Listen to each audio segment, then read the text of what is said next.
La hierba se seca y la flor se marchita, pero la palabra de nuestro Dios vive y permanece para siempre. En esa seguridad y también en nuestra necesidad, buscamos todos los días ser reavivados por la palabra del Señor.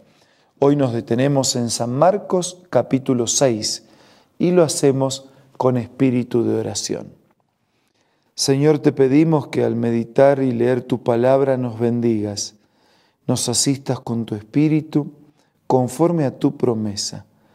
Agradecidos te pedimos todo en el nombre de Jesús. Amén. 6 grandes temas son presentados en este capítulo 6 de Marcos. El primero hace referencia a un profeta sin honra. Y ese profeta es Jesús, rechazado por su misma gente. Dice que Jesús salió, se fue a su tierra en compañía de sus discípulos, y cuando llegó el sábado comenzó a enseñar en la sinagoga. Y entonces aparecen las preguntas. ¿De dónde sacó tales cosas? Decían maravillados muchos de los que le oían. ¿Qué sabiduría es esta que se le ha dado? ¿Cómo se explican los milagros que vienen de sus manos? ¿No es acaso el carpintero el hijo de María y hermano de Jacobo, de José, de Judas y de Simón? ¿No están sus hermanas aquí con nosotros? Y se escandalizaban a causa de él. Por lo tanto, Jesús les dijo: en todas partes se honra a un profeta, menos en su tierra, entre sus familiares y en su propia casa. Y en efecto, no pudo hacer allí ningún milagro excepto sanar unos pocos enfermos al imponerle las manos. Y él se quedó asombrado por la incredulidad de ellos. 2 veces Jesús queda asombrado en el Evangelio. Una es por la fe de un hombre y esta es por la incredulidad de estas personas. Desde el versículo 7 en adelante, nosotros nos encontramos con el otro tema. Jesús persevera en su misión y envía a los 12 como continuidad de su misión.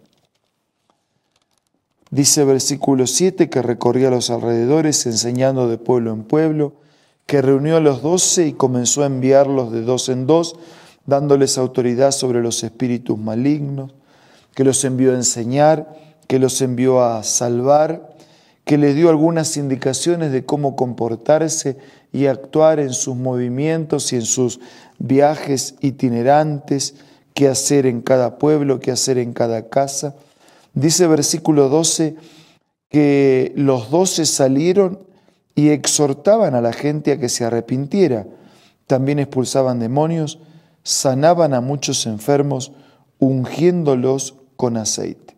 Así que enseñaban, salvaban, sanaban, liberaban. Con el poder y la autoridad de Dios salieron a cumplir su misión. Versículos 14 en adelante nos encontramos con la muerte de aquel precursor de la venida de Jesús.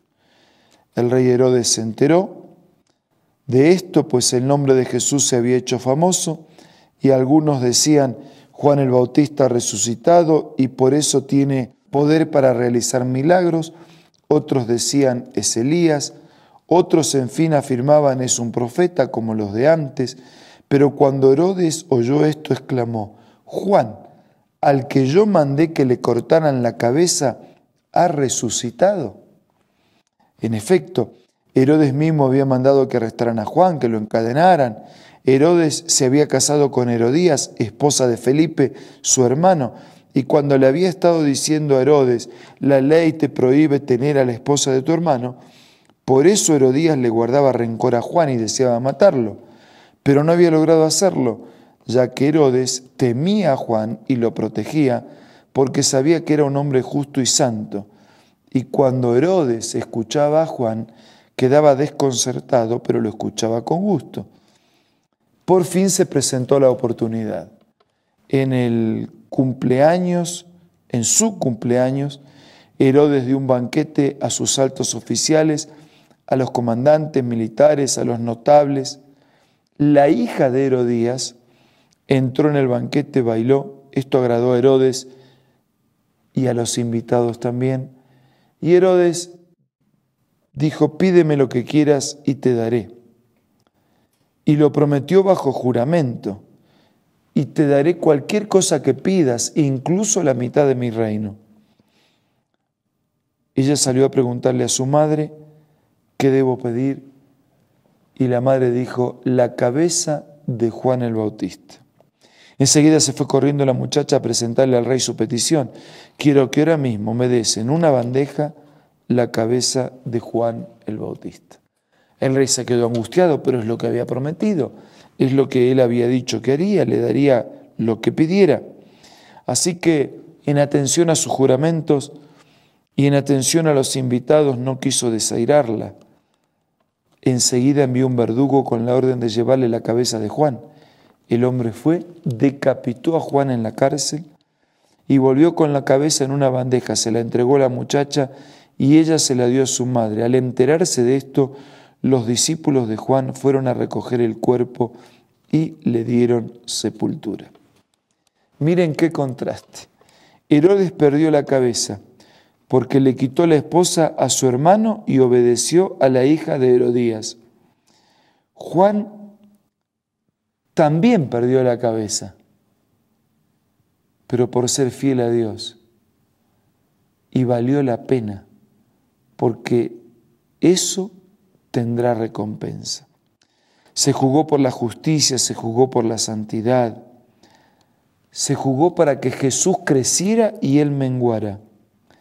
Y esa voz de Juan que clamaba en el desierto no fue acallada ni siquiera en su muerte, porque su testimonio siguió predicando. Desde el versículo 30 en adelante nos encontramos con los milagros de Jesús junto al mar. Jesús alimenta a los 5.000, cuando después de las enseñanzas Jesús quiso que aquella gente no se regresara sin ser alimentada, pero bueno, es que no tenían para darle de comer, pero el Señor alimentó a los 5.000 y lo hizo por un corazón compasivo, viendo tantas personas necesitadas.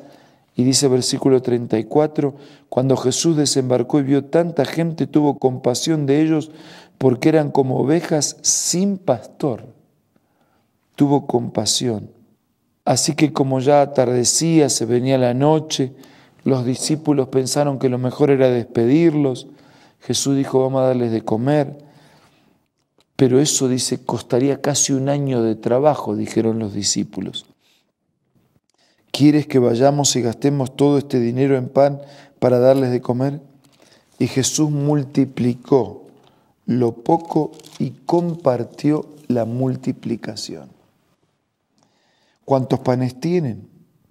5 y 2 pescados.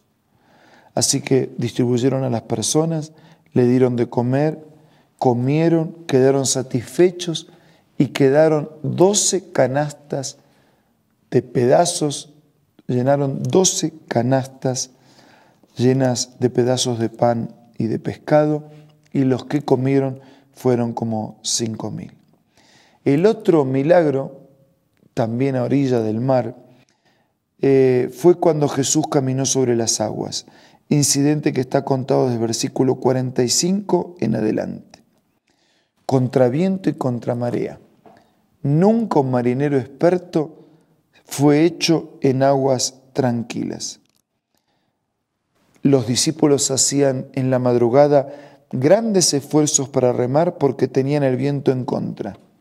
Y él se acercó caminando sobre el lago. Y los discípulos al verlo pensaron que era un fantasma y de miedo se pusieron a gritar: cálmense, soy yo, no tengan miedo. Subió a la barca, calmó la tempestad, completaron el viaje y llegaron a un destino seguro, y donde quiera que iban, los enfermos eran traídos para ser sanados por el Señor. La mayoría de las grandes verdades son aprendidas en la prueba, marcadas a fuego por el rojo de la dificultad. De otra manera no la recibiríamos, dijo aquel gran predicador llamado Spurgeon. Y en medio de la tormenta, aquellos y nosotros también podemos aprender a depender más de Dios y a confiar más en sus promesas. Por eso, ahora quiero que usemos estos momentos para colocar nuestra vida con todas sus necesidades delante de Dios.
Señor, aquí estamos para darte gracias y para decirte que a lo mejor alguno de nuestros amigos está remando con las últimas fuerzas que le quedan contra el viento, contra la marea, y está necesitado no de ver un fantasma, sino de ver un Jesús que calma la tempestad, que entra en el barco de sus vidas y que lleva la vida hasta el puerto seguro. Te ruego que hagas eso con cada uno de tus hijos, porque aunque no lo merecemos, te lo pedimos y agradecemos en el nombre de Jesús. Amén. Muchas gracias por su compañía. Nos reencontramos mañana para seguir siendo reavivados por la palabra de Dios.